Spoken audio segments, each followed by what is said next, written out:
आई जी motorways के तवस्सुत से additional IG motorways south Munir Sheikh ने गुड्स ट्रांसपोर्टर्स को दरपेश मसाइल के खात्मे के लिए आज पाकिस्तान गुड्स करियर एसोसिएशन के चेयरमैन मलिक शफाउल्लाह अवान और दीगर अहदेदारान से मुलाकात की। मजीद जानते हैं अपने एंकर पर्सन मलिक एहतशाम फारूक की इस रिपोर्ट में।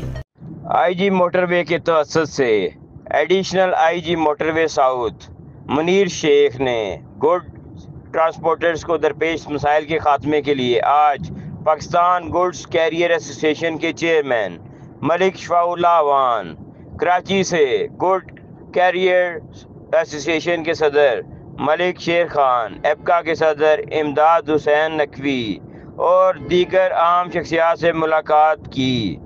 इस मीटिंग में एडिशनल IG ने लेन वायलेशन और ड्राइविंग लाइसेंस के हवाले से डिजिटल डिस्कशन की। ड्राइविंग लाइसेंस के इजरा के लिए सईदाबाद महाजिर कैंप पर एक हफ्ते के अंदर अंदर खसूसी कैंप कायम करने का वादा किया, जहां पर हैवी ड्राइवर्स का टेस्ट लेकर लाइसेंस का इजरा किया जाएगा। बाकी तमाम मसाइल के हल के लिए भी एडिशनल IG ने रिलीफ देने का वादा किया और कहा कि उम्मीद है कि ट्रांसपोर्टर्स को इससे रिलीफ फराहम होगा। कैमरामैन यासिर नवीद के साथ मलिक एहतशाम फारूक, एंकर पर्सन मुल्तान।